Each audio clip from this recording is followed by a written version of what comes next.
এয়া আকাশবাণী গুৱাহাটী ডিব্ৰুগড় সন্ধিয়া 6 বজাৰ বাতৰি পঢ়িছো মৰমী কাশ্যপে ৰাজ্যখনৰ দ্বিতীয় পৰ্যায়ৰ নিৰ্বাচনৰ প্ৰচাৰ অভিযানৰ আজি বিয়লি 5 বজাত সামৰণি পৰিছে আজি অন্তিম দিনা বিভিন্ন ৰাজনৈতিক দলে নিজ নিজ দলৰ প্ৰাৰ্থীৰ সমৰ্থনত ব্যাপক প্ৰচাৰ চলায় এই পৰ্যায়ত ৰাজ্যৰ 5টা সমষ্টি দৰং ওদালগুৰি ডিফু কৰিমগঞ্জ শিলচৰ আৰু নগাঁৱত মুঠ 61গৰাকী প্ৰাৰ্থীয়ে প্ৰতিদ্বন্দ্বিতা আগবঢ়াব বিজেপিৰ নেতা তথা মুখ্যমন্ত্ৰী ডক্টৰ হিমন্ত বিশ্ব শৰ্মাই আজি দৰং ওদালগুৰি লোকসভা সমষ্টিৰ এনডিএ প্ৰাৰ্থী দিলীপ শইকীয়াৰ হৈ সমষ্টিটোৰ মাজবাট কমলপুৰৰ লগতে জালুকবাৰীতো নিৰ্বাচনী প্ৰচাৰ চলায় মুখ্যমন্ত্ৰীয়ে মাজবাটৰ ৰাজীৱ গান্ধী ক্ৰীড়া প্ৰকল্প খেলপথাৰত আয়োজিত সমাৱেশত দিয়া ভাষণত প্ৰধানমন্ত্ৰী নৰেন্দ্ৰ মোদীৰ নেতৃত্বত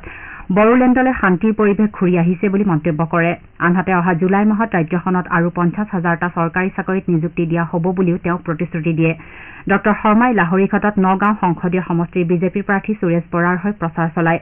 মুখ্যমন্ত্ৰীয়ে নিজ ভাষণত কংগ্ৰেছ দলক তীব্ৰ সমালোচনা কৰে ইপিনে কংগ্ৰেছ দলে আজি নগাঁৱত দলৰ প্ৰাৰ্থী প্ৰদ্যুৎ বৰদলৈৰ সমৰ্থনত এটা ৰোড শ্ব' অনুষ্ঠিত কৰে নগাঁৱৰ ৰাজীৱ ভৱনৰ পৰা উলিওৱা এই ৰোড শ্ব'ত দলৰ জ্যেষ্ঠ নেতা ৰকিবুল হুছেইন সাংসদ গৌৰৱ গগৈ ৰাইজৰ দলৰ সভাপতি অখিল গগৈ অসম জাতীয় পৰিষদৰ সভাপতি লুৰিণজ্যোতি গগৈ আৰু বিধায়ক ৰেকিবুদ্দিন আহমেদৰ লগতে ভালেসংখ্যক নেতা কৰ্মী উপস্থিত থাকে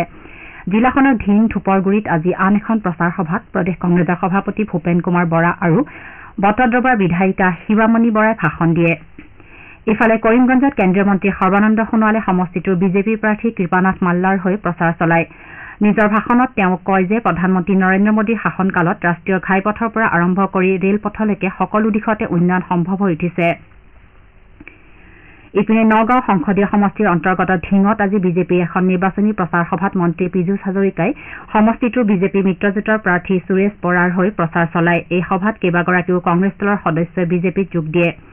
AIUDFৰ মুৰব্বী বদৰুদ্দিন আজমল আৰু BPFৰ মুৰব্বী হাগ্ৰামা মহিলাৰীয়েও আজি বিভিন্ন স্থানত প্ৰচাৰ চলায় ইপিনে তৃতীয় পৰ্যায়ত নিৰ্বাচন হ'বলগীয়া 4টা সমষ্টিৰ অন্তৰ্গত বিভিন্ন স্থানত প্ৰচাৰ অভিযান অব্যাহত আছে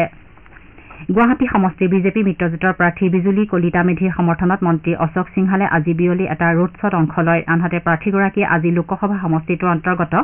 নিউ গুৱাহাটী বিধানসভা সমষ্টিৰ নুনমাটিত অসম গণ পৰিষদ দলৰ নিৰ্বাচনী কাৰ্যালয় মুকলি অনুষ্ঠানত অংশ লোৱাৰ উপৰি চুনচালি আৰু নুনমাটিৰ বিভিন্ন অঞ্চলত প্ৰচাৰ চলায়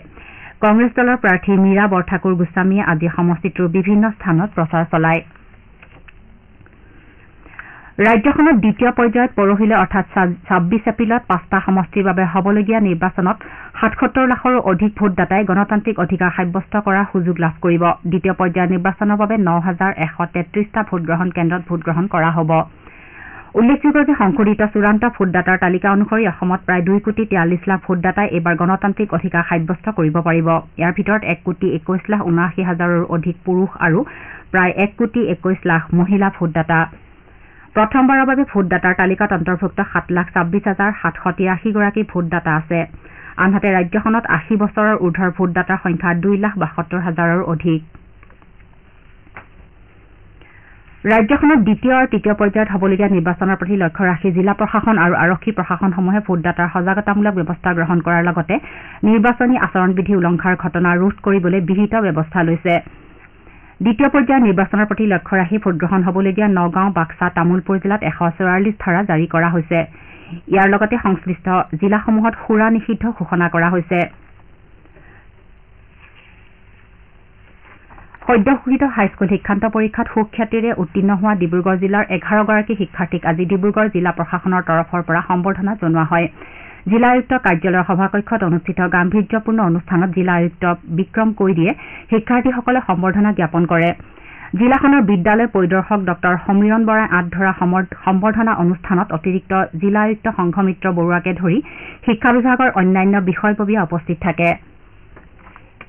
শিৱসাগৰৰ যুৱদল প্ৰেক্ষাগৃহত আজি জ্ঞানপীঠ বঁটাপ্ৰাপক তথা অসম সাহিত্য সভাৰ প্ৰাক্তন সভাপতি ডক্টৰ বীৰেন্দ্ৰ কুমাৰ ভট্টাচাৰ্যৰ জন্ম শতবাৰ্ষিকী অনুষ্ঠানৰ আয়োজন কৰা হয় ডক্টৰ বীৰেন্দ্ৰ কুমাৰ ভট্টাচাৰ্যৰ জন্ম শতবাৰ্ষিকী উদযাপন সমিতি শিৱসাগৰৰ উদ্যোগত আয়োজিত এই অনুষ্ঠানত ডিব্ৰুগড় বিশ্ববিদ্যালয়ৰ অধ্যাপক ডক্টৰ চন্দন শৰ্মাই বীৰেন্দ্ৰ কুমাৰ ভট্টাচাৰ্য মন মনন আৰু মতাদৰ্শ শীৰ্ষক বক্তৃতা প্ৰদান কৰে অনুষ্ঠানত শিৱসাগৰ জিলাৰ কেইবাখনো বিদ্যালয় আৰু মহাবিদ্যালয়ৰ শিক্ষাৰ্থীয়ে চমু বক্তৃতা কবিতা আবৃত্তি গীত মাত আদি পৰিৱেশন কৰে এতিয়া বাতৰি ইমানতে অন্ত পৰিল